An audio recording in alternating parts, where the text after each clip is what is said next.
Hi yous. Nitish Kumar Reddy మన వైజాగ్ కుర్రాడు. మన ఆస్ట్రేలియా టెస్ట్ సిరీస్లో లాస్ట్ టెస్ట్ కొంచెం ఫెయిల్ అయినా దానికి ముందు టెస్ట్లో అద్భుతంగా రాణించున్నాడు. సెంచరీతో చెలరేగాడు. ఆ తర్వాత అతని పేరు మారుమ్రోగింది. ఒక సాధారణమైనటువంటి కుటుంబంలో పుట్టి వాళ్ళ నాన్న వెన్నుదన్నుగా ఉండటం, ఈ పిల్లోడి కోసం, ఈ పిల్లోడి యొక్క ఎదుగుదల కోసం వాళ్ళు పెట్టిన ఎఫర్ట్స్ మొత్తంగా బ్రహ్మాండంగా రంజీలు ఆడాడు. ఆ తర్వాత అండర్-19లో ఆడాడు. ఈరోజు చక్కగా టీమిండియాలో చోటు దక్కించుకున్నాడు. మనకున్న అప్డేట్ ఏంటంటే త్వరలో జరిగే T20 సిరీస్ కూడా ఎంపికడని తెలుస్తా ఉంది.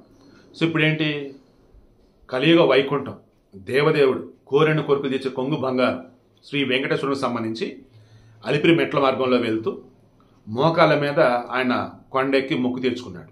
మరి మొత్తం ఎక్కకుండా పోవచ్చు, కొన్ని మెట్లు ఎత్తిన మొక్కుని ఉండొచ్చు కాక మోకాల వ్రతం అంటారు. మేబీ అక్కడ అయినా ఉండొచ్చు. వీడు వెనకాల అటాచ్ చేస్తాం కదా, అదే. అంటే ఏమంటానంటే, దేవుడు ఉన్నాడు. ఎప్పుడు దేవుడని నీకు తెలిసిద్ది? నువ్వు కోరిన కోరిక తీరుస్తేనా? నిజమే. అయితే నువ్వు కోరిన కోరిక ఆయన ఎలా తీరుస్తాడు? నీ ఎఫర్ట్స్ నువ్వు పెడితే. వీడియోకి ఇంట్రెస్ట్ కూడా సింపుల్, అంతే నేను చెప్పదలుచుకుంది. మన క్యారెక్టర్స్ డివోషనల్ ఛానల్లో ఇది ఎందుకు ఇస్తానంటే, మీలో చాలామంది మీరు ఏ మతస్థులైనా కానీ మీరు కోరిన కోరిక తీరిస్తేనే దేవుడు ఉన్నాడు అన్నట్టు, మీరు కోరిన కోరిక తీర్చకపోతే దేవుడు లేడు అన్నట్టు ఫీల్ అవుతుంటారు. అలా ఉండకండి. మీ ఎఫర్ట్స్ ద బెస్ట్ వేలో మీరు పెట్టండి. ఆ తర్వాత ఖచ్చితంగా పంచభూతాలు మీకు సాయం చేస్తే దేవుడు మీరు కోరిన కోరిక నెరవేర్చుతాడు.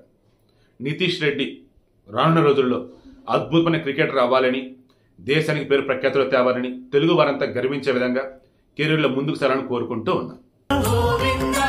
శ్రీ వెంకటేశ లక్ష్మీ వల్లభ కమలానాయక